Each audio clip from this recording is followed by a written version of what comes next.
Hello everybody, good evening and welcome to the United Stands. I'm Mark Goldbridge and we've got some breaking transfer news for you. Lots to get into tonight, but what does this do? Does it put a cat amongst the pigeons in relation to Gyökeres? Because Fabrizio Romano in the last few minutes has said that he understands the Osimhen deal with Al-Hilal is about to collapse as there's no agreement with the player. Galatasaray have entered strong in the race trying to get the deal done.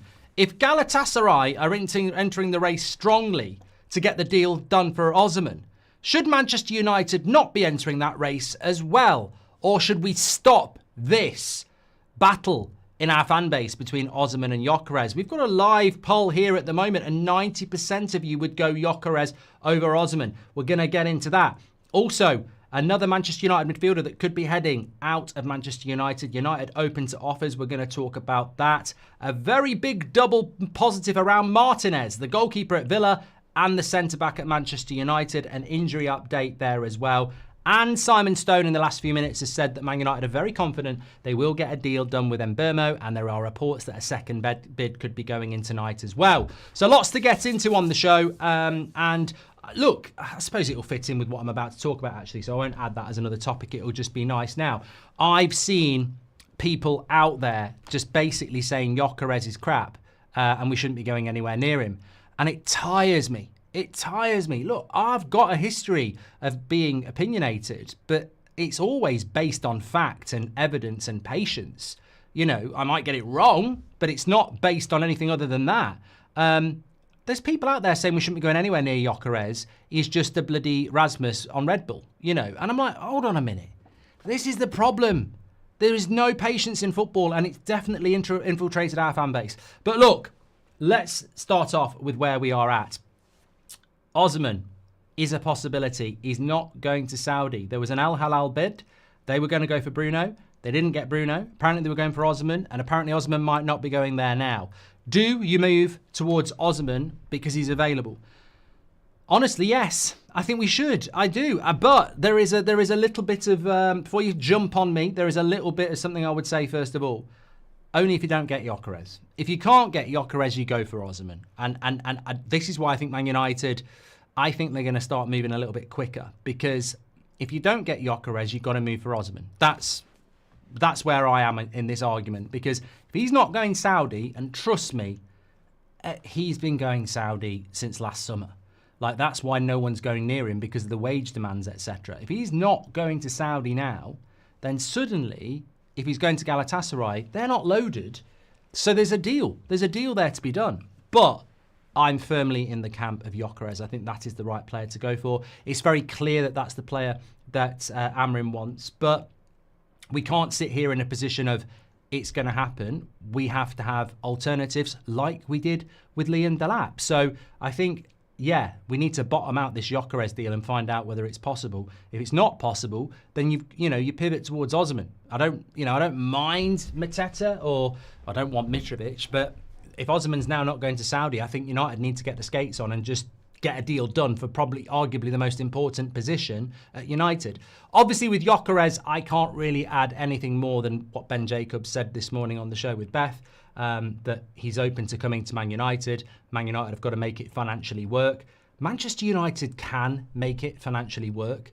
I've been doing a little bit of research myself this afternoon about all this PSR stuff and what United's budget is. And effectively, what I was told is that Man United can easily get Gyökeres, and they can easily go and do that deal. They can't easily go and get 5 or 6 players worth £60 million, but they can definitely get 3 or 4. The books don't lie. The way that PSR is actually registered against United, they can do it. Are they cash rich enough to do it? Nobody really knows, but they certainly can do it legally. They can't hide behind FFP and PSR. They can do that Gyökeres deal. And also what I was told is, when you look at it, money is coming in for Garnacho. Money will come in for Rashford, and money will be coming in from moving players on who aren't on wages anymore. So Man United can do this deal. They might not be able to do anything else after Cunha, Mbuemo and Gyökeres, but they can do this deal. So the way I look at it, armed with the information that we can do it, armed with the information that he will come, I just go and do it. Just go and do it. Let's get it done. But let's move on it quick, because one thing that does make me nervous a little bit is he waiting for Arsenal? Are we waiting for Gyökeres to see if he's going to Arsenal? Because if that's the case, then you do need to pivot. But I would be going for Gyökeres, getting that deal done, and if we can't get it done, find out quickly and move towards Osimhen. Who's with me on that? That's what I would say. But yeah. Mike J, there's something else I want to say about that very quickly. A lovely message here from Mike. He says, welcome back, legend. I think he's talking about me. But he also says, evening legendary community, big up Terry who did a sterling job and thanks for being the best community. Hey, yeah, last 3 nights, Terry's held the fort on the 8 o'clock show. Beth's been doing it in the day as well. It's been a fantastic team effort in what is a very much a team community. So thank you everybody who's been getting involved. Yeah, I was watching a lot of those shows myself. Sometimes watching the 10 o'clock show at 5 o'clock in the morning because I couldn't bloody sleep. Where you been? What's up with the American accent? I haven't got an American accent, Parker. Welcome to Members Club Tour. Osimhen's agents really do hinder him, says Joe Wright. Also, Alex Wing, welcome to the Members Club. Thanks for joining the Members Club, everybody, supporting the channel, getting your badge in. Love to see that. You can do that by clicking the link in the live chat. Where's your American accent, says Mazraoui. Shouldn't you have one by now? Change your accent. And I love the tears of the salty rivals, Mbuemo. We'll be talking about him in a little bit. Irish whiskey. Genuinely concerned, yes, next year. Bruno equals no balance.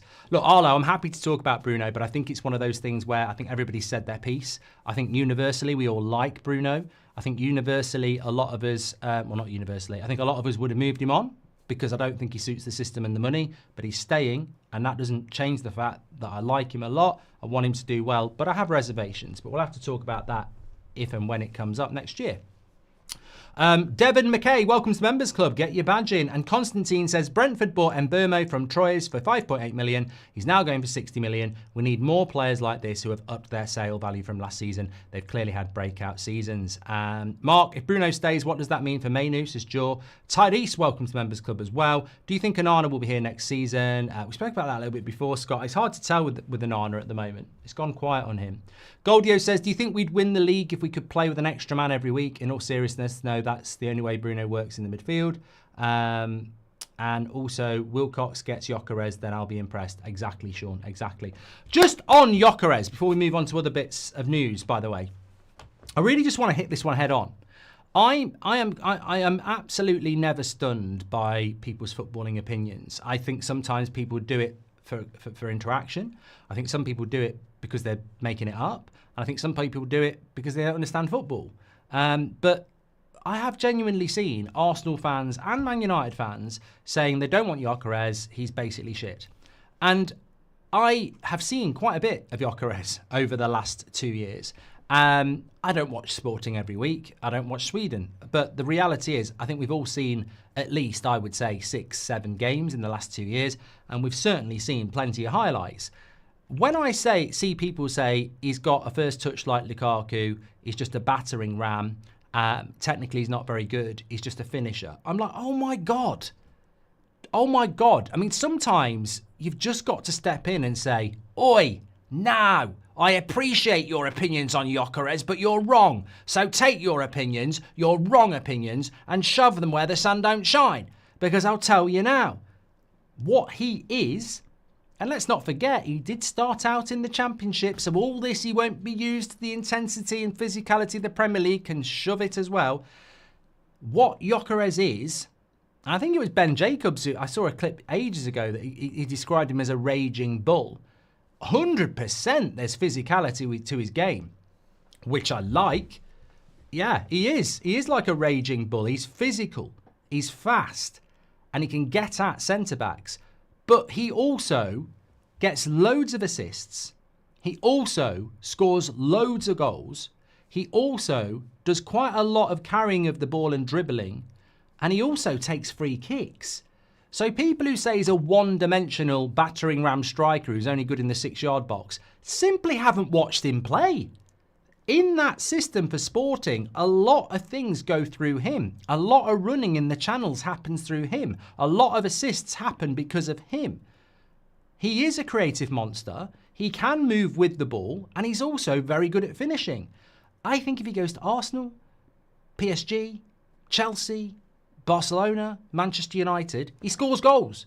And I think he's absolutely perfect for Manchester United. So I'm not having any of this, oh, he ain't that good. He ain't that good. I mean, are these people just hammer him out because the guy who's our manager bloody loves him and would love to have him in our system. And I don't know whether it's because some of these critics are just miserable and want to see the world burn. We saw it with Agate, we saw it with De Ligt, we've seen it with Dorgu. Complete and utter lack of patience to allow new signings to come to this football club and give them what they should always be given, which is a year to see whether they can adapt. Some people won't even give Gyökeres time, and we might not even bloody sign him. So I think that this signing would be perfect. It's the signing that Amorim wants to make. And I do wonder if actually some of this reaction to Gyökeres from a vocal minority, but they are United fans, I think it comes from a place of they want Osimhen. I think that's what it is. I think some people really want Osimhen. And for me, it's a bit like Ronaldo versus Messi. Both fantastic players. Obviously, Gyökeres and Osimhen are not Ronaldo and Messi, but I don't hate one to like the other. I would be very happy with either of those strikers. They both tick the box of experience and goal-scoring ability. But I therefore default to what the manager probably wants, and it's not even probably, it's definitely. The manager will want Gyökeres because he's worked with him, he's played in his system, and those two things are going to make him ultimately more appealing to a guy who might not suit the system, who might not be somebody he can get on with, who might not settle into what he's trying to do. Gyökeres is the right deal to do. And I think, honestly, the only update I would give you, and this is just an opinion of somebody who's been very good on this story, is that Manchester United are categorically in a position where they can do this deal if they push. They've just got to push. They've got to push the button and get the deal done because Gyökeres will come. United just need to find the money. And I would find the money because I think that Cunha and Mbuemo are going to be good signings, but this signing is the signing that I think we will regret if we don't do it because it was in reach. Just do it, says Greg Donald. Exactly. It's not always about the system, though. Osimhen is levels ahead, in my opinion, more proven as a striker and suits us better as a striker. Not even a debate, in my opinion. Anthony played under Ten Hag and flopped. It means nada. Goldio, I won't get drawn in to this type of comment, but I will disagree with that type of comment. You're basically saying because you, Goldio, like Osimhen more than Gyökeres, we should go for Osimhen over the manager who knows Gyökeres, who knows he knows his system and trusts and wants that player. So you're basically saying on here with your £10 super chat, which you've got every right to do, that you know better than anybody that wants Gyökeres, including Amorim. And that's what football's about. It's all about opinion, and you prove my point. These people who are going in on Gyökeres are doing it because they want Osimhen, but you're not the manager, you're not the CEO, and you're not the owner. And that's the issue. So what are you going to do? Are you going to back the manager and back the signing of Gyökeres, or are you going to sit there and moan about how it should have been Osimhen when you've got no say in it at all? And that's the similar situation to what I was in a couple of days ago with Bruno. I think he should have gone. I think that money would have done us better, and I don't think he suits the system. But I'm not the manager. Ruben Amorim is, and he wants Bruno, and I back Ruben, and I like Bruno. So I really hope it works out. But if I'm asked for my opinion, I would have moved him on the same way Scholes and many of you were. I don't lose any sleep about it because I'm not the manager. And I'll back the manager and I'll back Bruno.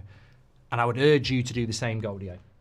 Cunha, Mbeumo, Gyökeres, Jesus is Wayne Flanagan. Glad you enjoyed New York going in 2 weeks with the ladies, says Devon. I'm very, very jealous. I'm very, very jealous. But, you know, you've got to get to other cities as well. Even if you drop Gyökeres output by 50%, it's 20 goals, says SK. Look, he is a goal machine. And it's not just goals. It's assists. You know, it's creativity. It's work rate. I just think that, you know, I will always have sympathy with the likes of Xerxes and Rasmus because I feel that they were thrown into situations that weren't very easy and weren't helped by the players behind them. I think if you had Xerxes or Rasmus in front of Mbuemo and Cunha, they'd have an easier job. But if you put Gyökeres in front of those two, I just can't see it not working. I really want Mbuemo. How likely do you think the deal is, says Max. I'll talk about that next. If Alex says, if we sign Cunha, Mbuemo, Gyökeres, where and when and who do we sign to make this the perfect window? I would want a goalkeeper and I would want an all-action midfielder.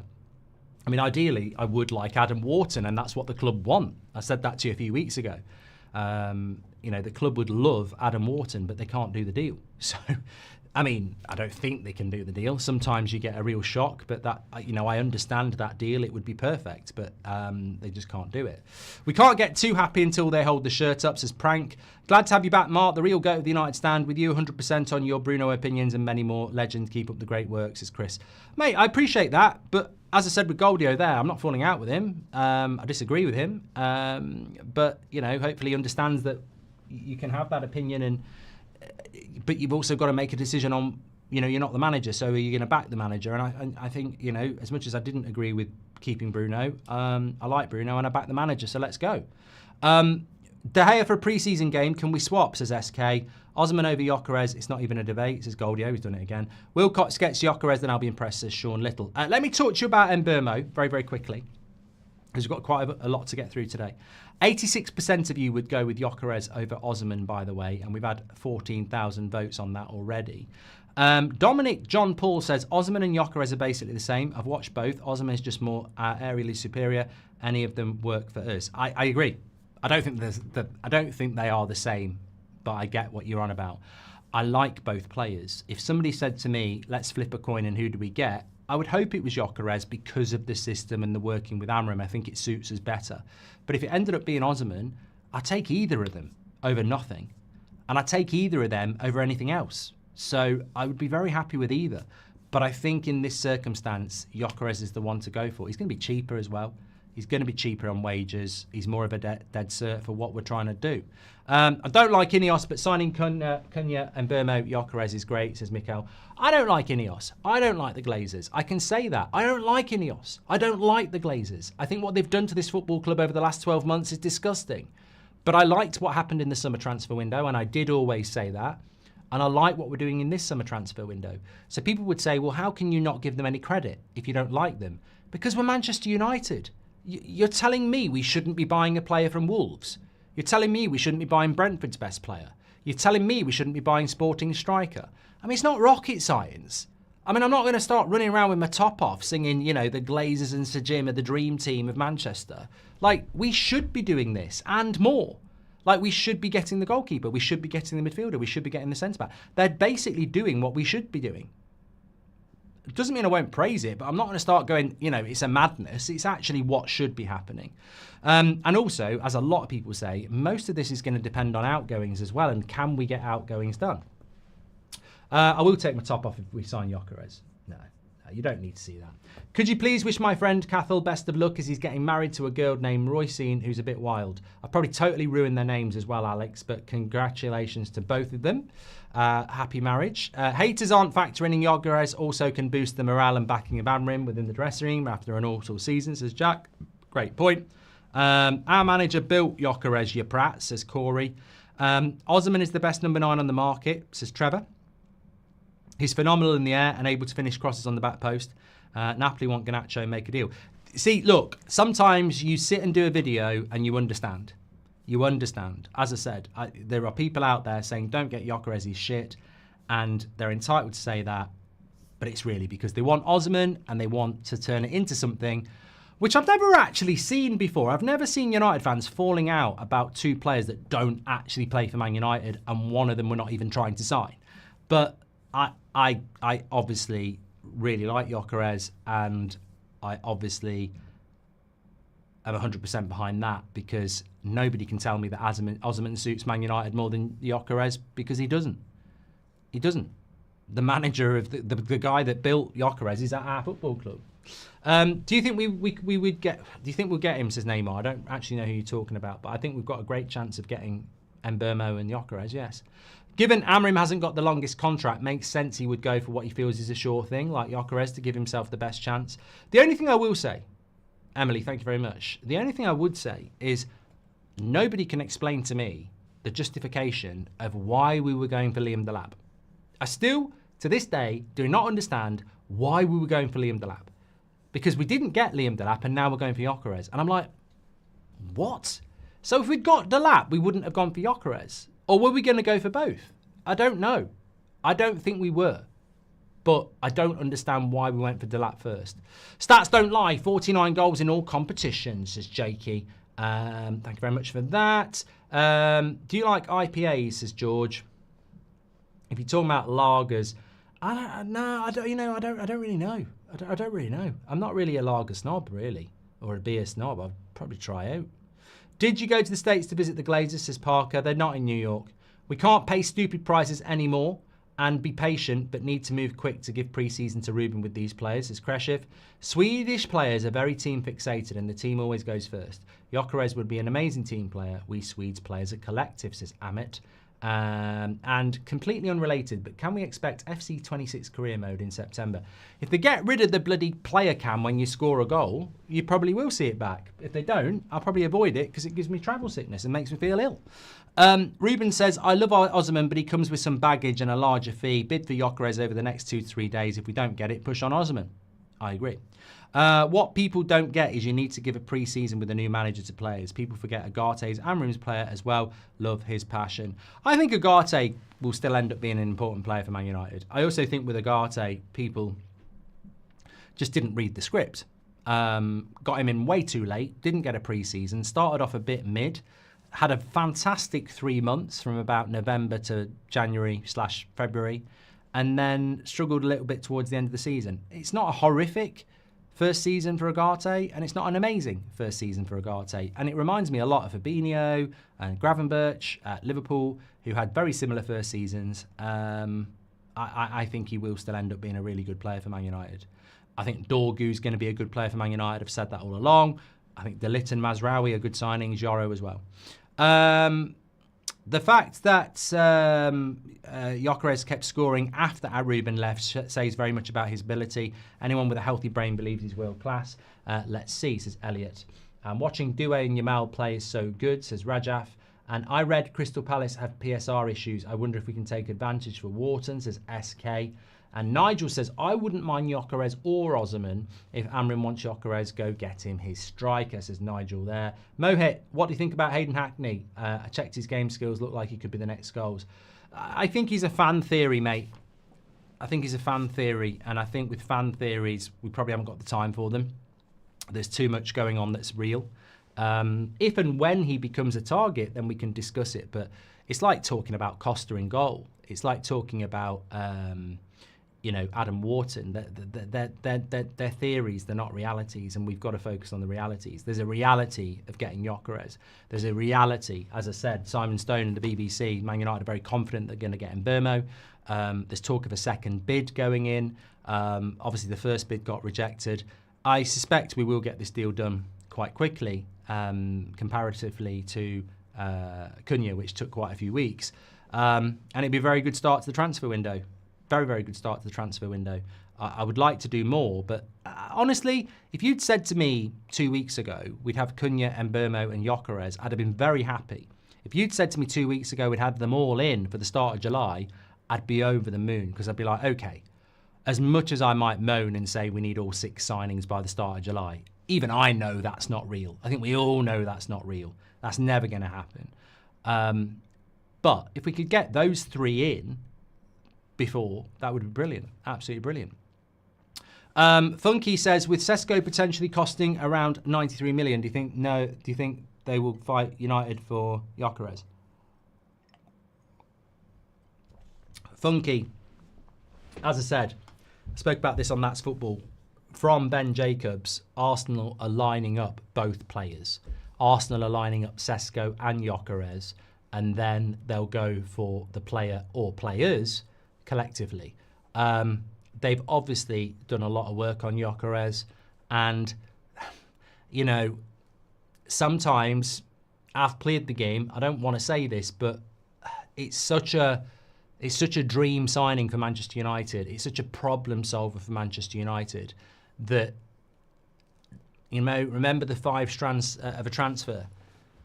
It's true, it's not true, it's the agent playing games or it's the club playing games. And I think that in this case, you could easily make a case to say, wow, Gyökeres obviously wants to come if he's open to coming. It's obvious he wants to come. All United have got to do is find the money. Yeah, I like that story. But what about Gyökeres being open to a Man United move is to give Arsenal a kick up the arse. That might be the story that's being put out there for that reason. So, look, I don't give a shit if Arsenal get Sesko and we get Gyökeres. Good luck to them. Good luck to us, obviously. But I don't really want to be in a battle with Arsenal for Gyökeres because it does concern me that he might pick them.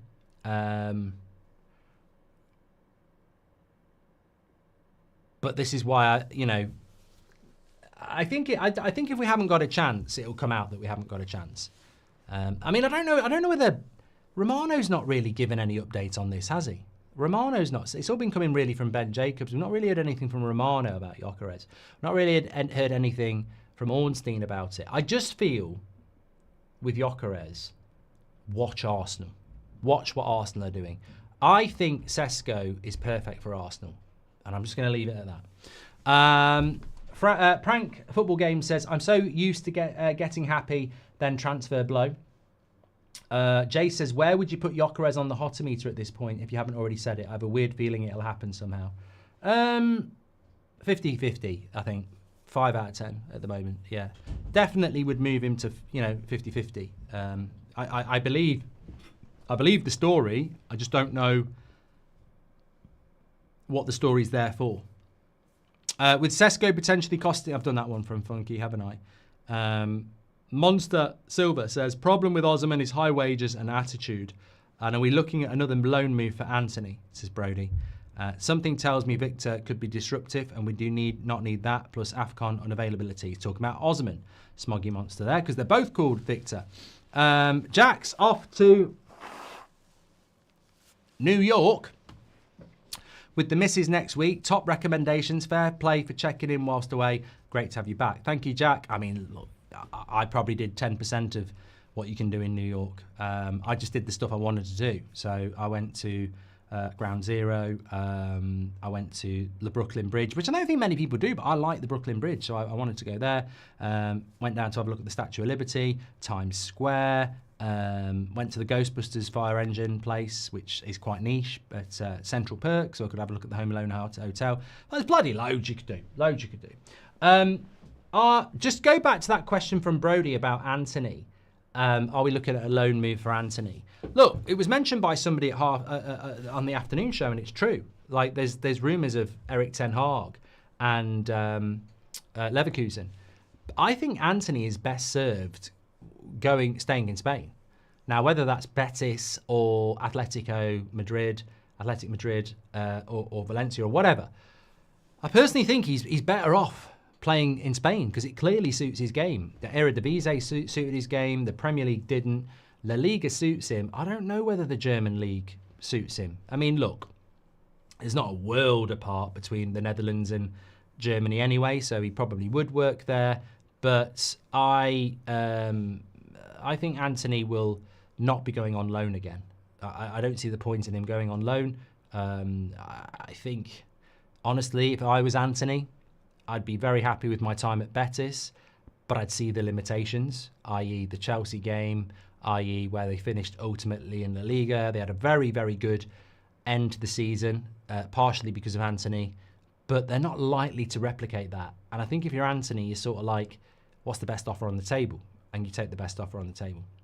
Ross McRae Magician says, who do you think will leave the club first, Sancho or Rashford? And what's the easier sale? I think Sancho will be loaned out, given Chelsea didn't buy him.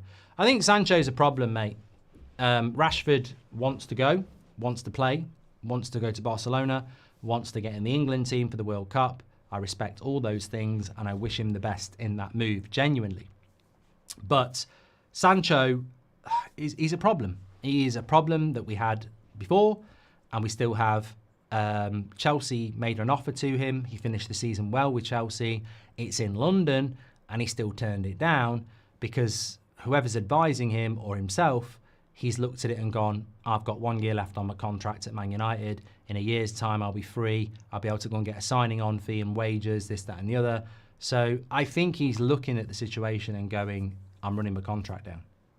I think that's what he's going to do. So I don't even think Sancho will go this summer. I think he's another Eriksen, another Lindelof, where they're 1 year out. Casemiro, 1 year out, and they look at it and go, in a year, I'll be free, freedom fighter. So I can see him. I think you're right. I can see him being loaned out. If he's not going to take the Chelsea opportunity, why is he going to take any other opportunity? Chelsea gave him a fair offer, and he didn't take it. So I think he'll run his contract down. We can't come out the summer without a goalkeeper, says Mirror. I don't like the Glazers and I don't like Ineos. Thank you, Mark, for sharing your truth about our club. Never pull your punches, says Gregory. Thanks, Gregory. Appreciate that.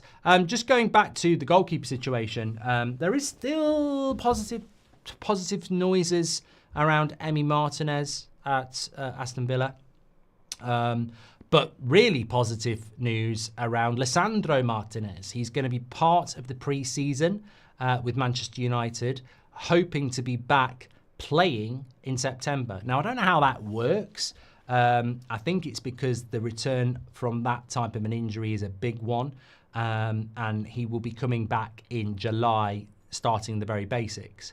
So I expect he'll be on the tour. I expect he'll be part of pre-season, but he's probably not going to be ready for the start of the season quite. What that means is, we probably just need a little bit more longer recuperation, because it was a very significant injury, wasn't it? I mean, when did he do that injury? I'm trying to think when he did that. Was it January? I'm trying to think when he did it. So, yeah, I would say that that's probably about right, 6 to 9 months. Somebody just said it in the chat. Yeah, Jerry. The point, Ponte says usually 6 to 9 months. So, Fulham in the FA Cup. Or Palace in the FA Cup. January. February. It was February. Yeah, Palace in February, says Reagan. Yeah, so that's about right, isn't it? February, March, April, May, June, July, August, September. So, yeah. And look, the thing with Martinez is, we've got the hoodie butcher. Pat. I like Martinez. I like him a lot. And I think he suits our system, especially being left-footed. But you know what? He's had 2 significant long injuries. He's hardly kicked a ball, really, in the last 2 years. So it's so important that we bring him back right, because the thing that worried me about Martinez is both those injuries just happened for no reason. The foot one was weird, and then obviously the knee was from a tackle. So we've just got to be really, really careful with Lisandro Martinez, because I think he's, we can't have another injury there. But he's a fantastically important player, gives leadership. Low-key, Mark, I'm positive about our centre-backs, Yoro, Delit, Heaven, with Maguire and Martinez. Yeah, and I think that you've also got Mazraoui that can play in that position. We've still got Luke Shaw. So we may not buy a centre-back this summer, and it may not be something... I don't actually look at the centre-back situation and go, if we don't buy a centre-back, we're idiots. I think get the striker, get the goalkeeper, get a midfielder, and we should be okay. Best food you had in New York? You eat any street meat? Mazraoui. That sounds rude, but I think you're talking about the street vendors, which are very New York. Most corners have got one. And although the food looks very, very desirable, I didn't quite fancy doing it because I was only there for a short period of time, and I wanted to be on my flight not throwing up and stuff, so I didn't risk anything street side. Best food I had was probably the breakfast I had, and I can't remember what I wrote the name down actually. Bubbly Boo. Let me just Google this. It was really good. It was really just down the road from the Ghostbusters fire station. Let's see if I can get this. Shout out. Bubbies. New York. Is that the one?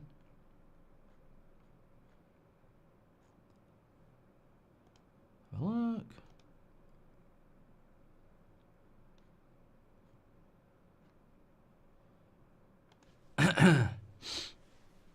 Taking way too long on this.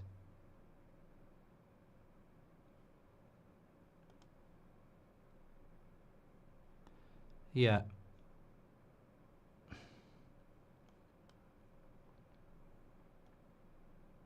Yeah, that's the one. It's off Hudson. It's on the corner of Hudson Street with Moore Street. Lovely. Bubbies. Great breakfast. Anyway, Amorim is pushing now for his first window, says Janice. And I think that's a great point, by the way. Really do need to be pushing hard on this transfer window. Kieran says, hi Mark, driving test tomorrow, watching you to wind down. What other strikers do you think we should look at? Doubt we will get Viktor. As I said, if Osimhen is not going to Saudi and is, you know, talking to Galatasaray about a deal, surely he would be open to Manchester United. So if he can't get Gyökeres, let's find out very, very quickly and then pivot to Osimhen. Wish we had Dorgu and got out Nori. So wish we didn't get Dorgu and went for out Nori, says Sweller. Romano and Ornstein are so cautious with updates, says Shahin. Do you smoke cigarettes, says Rizwan? Nope. Why are we prioritising Mbuemo, given we have options at 10, unlike 9? Paying a bit extra would get us Gyökeres or Osimhen now. I'd never really thought of it like that, Senor. Why would you prioritise Mbuemo when you could spend that money now on Gyökeres? Good point. Maybe we'll get both. I'm so used to getting happy, then transfer blow. Says Prank. Okay, apparently there's a bit of an update coming here. I'm just going to double check. Always nice when you get stuff when you're live in the summer. Make sure you subscribe to the channel, by the way, bottom right-hand corner. Get involved with that. Welcome to all the new members as well. Thanks for supporting the channel. So, bit of an update. Yeah, both those sources are shit.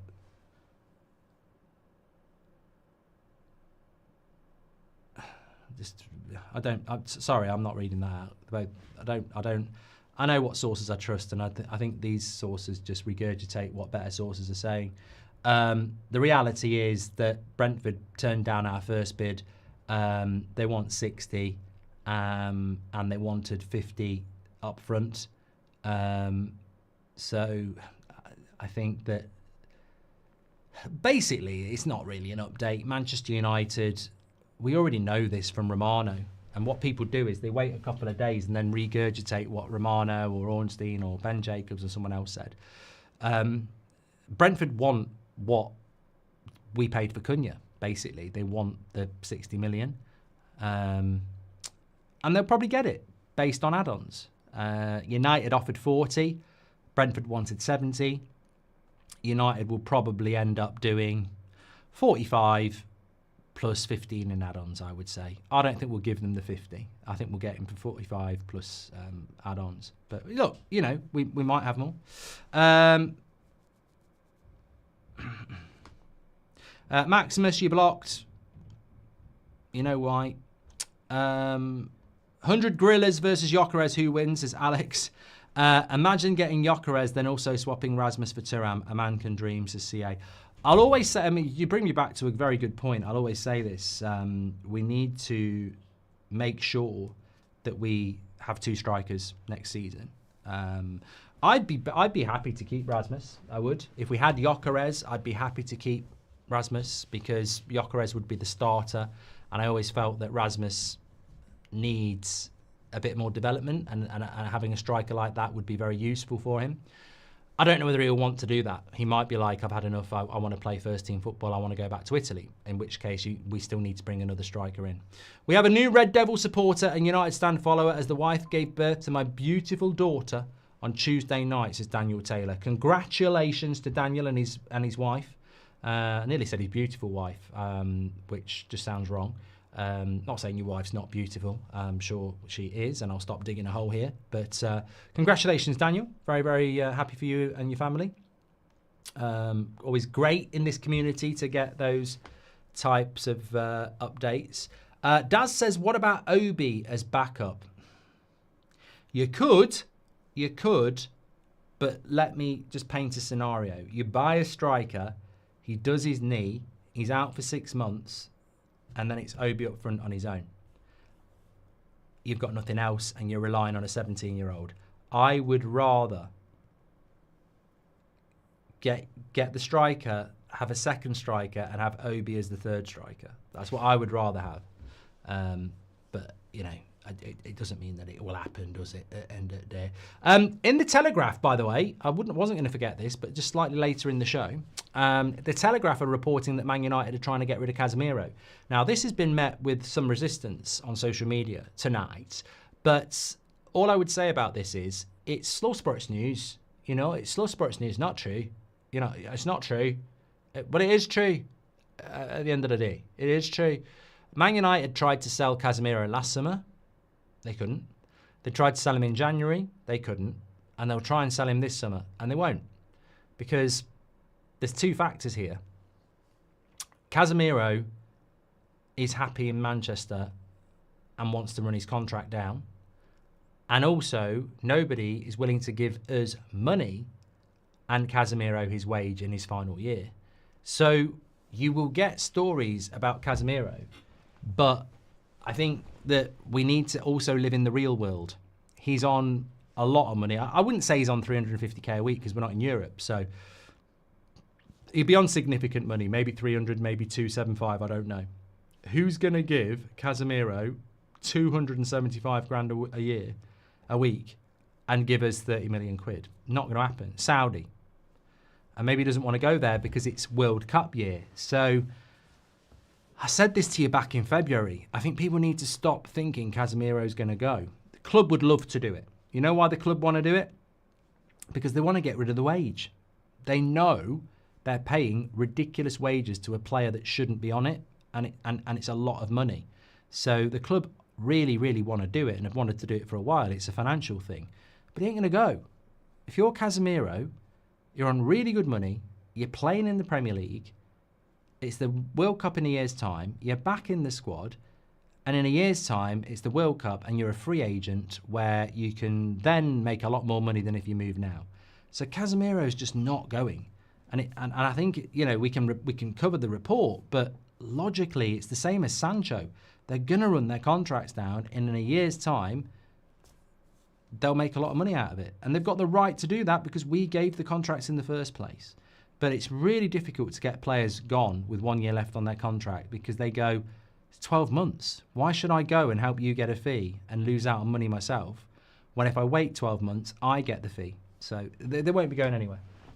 And look, as we saw in the last couple of months of the season, a motivated Casemiro is not a bad thing. A motivated Casemiro is not a bad thing to have around. He has his limitations. He's not the player he was at Real Madrid. He's not as mobile. But he wants to be playing the World Cup, and he's a leader. So he's not a bad player to have around. I do wonder if we'll actually buy a midfielder. You know what I was talking about centre-backs? We probably won't buy a centre-back. I do wonder if we'll buy a midfielder because Ugarte, Mainu, Casemiro, Bruno, Collier, do you need to buy a midfielder? I'm not sure we will. I know it's on the list and I know everyone talks about it, but striker, Mbuemo, Cunha, goalkeeper, maybe one more. I reckon that might be it. WGFVH says, looking at youth, we get pipeline right with good loans out for talent. We've already suffered from this in the past. Imagine what would have happened if we'd given Mainu or Garnacho development. Yeah, I agree. I agree. I think there was nowhere to go with Garnacho other than to sell him because really we needed to go back to the start and start developing him properly, and we failed. So it would be nice to send some of these players out and have a pathway to the first team. Raja says, what were you doing in New York? A United stand hub incoming. What's your thoughts on Brailsford moving on? Personal view, a marginal gain for all. I was in New York for a forum. I got asked to speak on a forum at Rockefeller Plaza. So I just thought, I got asked a couple of months ago, and I thought, you know what, end of season, couple of days in New York, never been, just sounds like a good opportunity. So it was a little treat / business trip for that. As for Brailsford, look, there's a lot of scrutiny on the players and on the manager, and they deserve it. But there's been very little scrutiny by the media on Sir David Brailsford, who also deserved it. He came into the club with a big strategic review and a big reputation, and it was a load of shit. And basically, his first 18 months at the club have been horrific.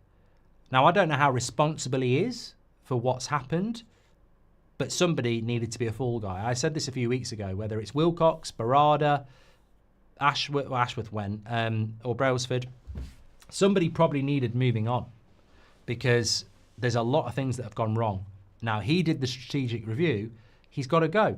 Marginal gains, I think he personally didn't like being associated with the marginal gains thing. But in his defence, what I would say is I was quite excited when we got Sir David Brailsford involved because, there was a lot of good write-ups on him. But I've seen it time and time and time again. I remember Sir Clive Woodward, who won the Rugby World Cup in 2003 with England. I'm sure he got involved with Southampton, and it was an absolute disaster. Football, the reason we all love football, and maybe you're a new converter to football, maybe maybe you live in the States, maybe you live in India or Stoke or whatever. You might just be getting into football, and trust me, there's nothing wrong with that. But you will learn more and more and more over the years. Football is it's 24/7. It's not like some sports that stop for 4 months. It's like all consuming. This is the summer transfer window. We're as busy as we are in the season. It's a different type of conversation, but people just consume football. It's a skill. It's a specialist skill. Whether you're a fan, player, manager, media, it's a skill, and you can't play at it. And you certainly cannot bring experts in from other fields and think it's going to work. Because at the very core, football is not about an Excel spreadsheet. It's not about, what you did in a different sport. Football is, of course, can be analytical. We've seen what Brighton have done. But it's also instinctive, football. Somebody could look at something and go, this looks like a really good business decision. And a football person would go, won't go anywhere near it. Won't go anywhere near it because it's it's intuitive. And I think that this Sir David Brailsford thing is an example of just because it works in cycling doesn't mean it's going to work in football. Not at the biggest football club in the world anyway. So I think it was a mistake, and I think obviously that they're moving away from that mistake. Is Project 21 dead then, says Smoggy Monster? Look, I think if we get Gyökeres and Mbeumo Cunha, we will still have prats in our fan base that start saying, got to be minimum top 4. I'll laugh at that. I'll laugh at it. Doesn't mean we can't get top 4, but you've also got to acknowledge how far back we are. Like, that Europa League final was disgusting. It's the most disgusting European final I've seen from Man United in my life. It was worse than... I know we lost to Villarreal and it wasn't great with Oli, but it wasn't that bad. So that's a low. You look at the league table, it's a low. I don't think it's fair to say to Mbuemo, Cunha and Gyökeres, you three into this shit team make us a top 4 team. It's disrespectful to the league and it's over-egging the pudding for United. But I do think that those type of signings are the step in the right direction. And it's about how long the step is going to take to get back to where we need to be. I have a horrible feeling that we might not be in the Champions League this time next year either, because I think you're going to need to be in the top 4 or 5. But we desperately do need to start climbing that table. And a top goal scorer, 2 number 10s who are Premier League proven, and a goalkeeper would go a long way to doing that. I still think there's problems with the team though. I still worry about the midfield. I still worry about the wide positions. But not everything's going to get solved this summer. So you're saying we won't get top 5? Look at what Forest did this season. It's not impossible for Man United to get top 5, and I certainly think we should aim as high as we can. But I still vividly remember just how bad we were last season, and it can happen that you can have a complete contrast season, but I think we've got to focus on what we build in the summer first. I mean, we're talking hypothetically. We've bought 1 player. We are now rebuilding the rebuild patience, says that guy Beto. Thank you very much. When is the United Stand 5-a-side tournament, says Alex. I don't know what that's in context to. We're in for a wing-back too, according to Ben Jacobs. Yeah, Estebanan at Brighton, which I haven't spoken about, but Ben Jacobs has mentioned it twice on this channel. It's an interesting name, and there must be something in it. I wouldn't mind that. I really wouldn't mind that. But, ultimately, I don't really mind what Amorim does as long as he brings in the right players. Constantine, would you take Aston Villa's goalkeeper? I mean, of course I would. I'd take him. If the question is, would I take him over Onana? Of course I would. Would he be my choice of goalkeeper? No, probably not. I probably would go for a different type of goalkeeper. But look, there's no doubting he's a very good goalkeeper. Add 15 million on Mbuemo bid and secure Gyökeres first, says Tine. Thank you very much. What happened to the Savic story, says the Pirate. I mean, that can still happen.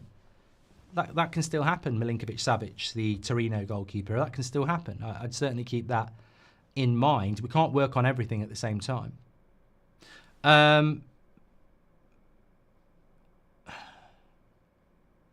Tammy says, believe Mark, you pessimist. I'm a realist. I'm not a pessimist. I was trying to think of a way of replying to you there. I'm not a pessimist because I always back the managers later than anybody else. There's no part of me that was ever thinking Amorim wasn't the right guy. So I'm an optimist on many things, but I'm a realist. I'm really excited to see what we do over the next few weeks. And if we get Gyökeres, I think it changes everything. The next thing then is to look at the Premier League fixtures at the start of the season, which are coming out next week. And then with those signings and a good start on the fixture list, you could start to say, let's win a few games and get momentum. But if we don't bring these players in that we need, and you catch Arsenal and Man City in your first 4 games, you're sort of like, oh, So there's a lot. I'm not being pessimistic. I'm being realistic. Get the right players in. Get a good start to the season. I think the worst thing we can do as a fan base and as a club is talk about 3 years or we're going to do this in 3 years. I think we just got to play it almost by 3 matches. We just got to build slowly and not run away with ourselves, because I've seen so many transfer windows. I remember when Mourinho came in with Pogba, we're going to win the league. We're going to win the league in the next 2 years, and never got close. I know we finished second, but we were not close.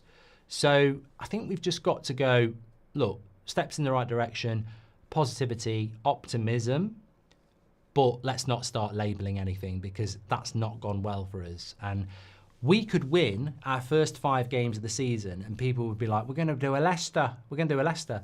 And then we'd go and lose the next 4. United, one word I've not been heard mentioned for a while, which is probably the most important word at Manchester United, is consistency. We can beat anybody on our day, but we've never been consistent. We haven't been consistent since the days of Sir Alex.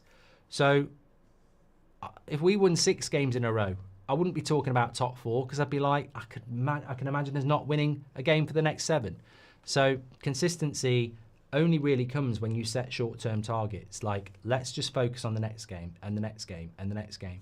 And I think that's the way to go for United. But as I said, patience is not something it's very much lacking in Manchester United. And I think some of that's justifiable because of who the owners are and what they keep doing. If you watch Gyökeres, it's clear he plays in a rubbish league. Same reason I don't have any credit for Amorim. The league is dreadful, says Miles. But Miles, so are we going to dismiss PSG because they play in a rubbish league? Or are we going to actually look at what PSG did in the Champions League? Are we going to look at what Sporting have done in the Champions League? And where I will concede it, Sporting don't have the players to go and win the Champions League, but they're a good Champions League side and they've beaten some good sides. I mean, I think this whole, he plays in a rubbish league. Well, Bruno played in a rubbish league. He did quite well here, didn't he? There's plenty of players from the Portuguese league that have come here and done well. Sporting destroyed Man City, as Alex said. What I don't understand, and maybe you're a troll, is the writing off of a player that might not sign for us, who could sign for Arsenal, score 50 goals. It's like, I think he's a brilliant signing for Arsenal. I'm not going to change it if he goes to Arsenal and doesn't come to us. I think he's a brilliant signing, whoever gets him. Is it pessimism if the past 10 years have a distinct smell of feces in our memories, says Perk? SK says, have you heard much about the Cobby situation? I believe he hasn't signed a contract for a while. I know we love him, but if he doesn't sign. Even a statue is an improvement on Onana, says Mike. And he knows on Shaboto injury and Collier status. Collier's fit, Raja. I don't know about Luke Shaw. Jack says his girlfriend supports City. Well, she is at Pratt then. Yeah, there was a good question here from the SK about Menu. The thing about Menu is I don't want Menu to go. I think he's a fantastic talent. He has obviously got to sign a new contract. If I have to be honest here, if I lied, I'd say if I was Menu, I'd sign the contract. I've got a great future at Man United. That's my feeling. But I'm lying. If I was Menu, I'd be doing exactly what I'm doing or what many of you are doing and going, where the fuck do I fit into this team? Some people have said I'm a number 10. You've just gone and bought 2 number 10s. Some people are saying I'm a midfielder. You've put Bruno into the midfield, which is terrible for me because Bruno's never injured and never gets subbed and never gets not picked. So when we played one number 10, being a number 10 at United was redundant because Bruno would never not play. You've now got loads of number 10s, so Manu won't be playing there. And the person who's playing in his position is Bruno, who will never not play.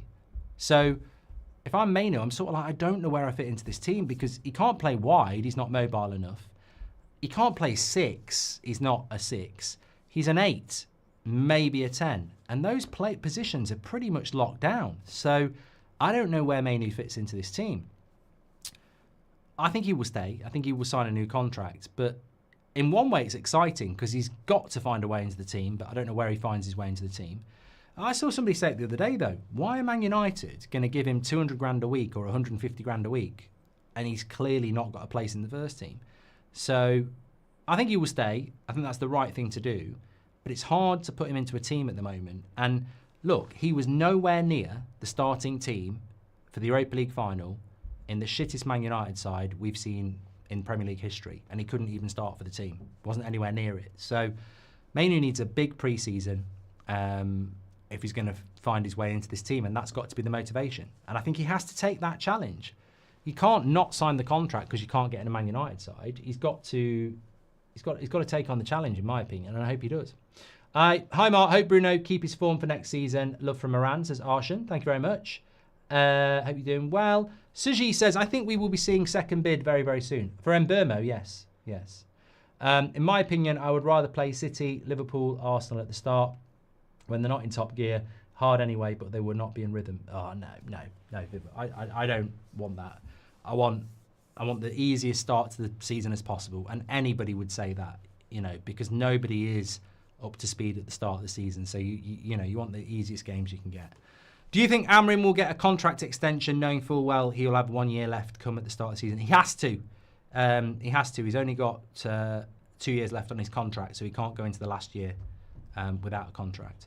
Does Manu have to be in the starting lineup? Why can't he be a young squad player who's developing? Because a year ago, he was playing for England in the Euros and a starter for Man United. A year later, he's not in the England squad and he's not playing for Man United, and maybe he wants to go to the World Cup. So I don't think he'd be happy with that. And I wouldn't be happy with that. He's got to be in the first team. He's got to fight his way into the first team. I feel like Manu will work out. I think Amorim will find a place for him, but it will be wind up being the midfield. I trust in his capabilities. Lovely stuff. Okay, fantastic. Great to be back on the 8 o'clock show. Thank everyone for tuning in, as always. Make sure you smash a like and subscribe. Welcome to all the new members tonight. Thanks for supporting the channel and getting your badge in. GYOKERES had 85% of the vote over Osimhen, with 15% on who would you prefer. That's flown by tonight. Really enjoyed it. So thank you everyone for tuning in. We may be back later. We'll have to wait and see. Sometimes you get some breaking news in the summer. Can't stop thinking about the Caesar salad pizza, says Lee. Yeah, I shouldn't have done it, but I panicked and I like the look of it. Thank you everyone for watching. We are back at 10 o'clock tomorrow with the news show, if not before. Stay safe, take care. I'll speak to you all in a bit. It's good to be back.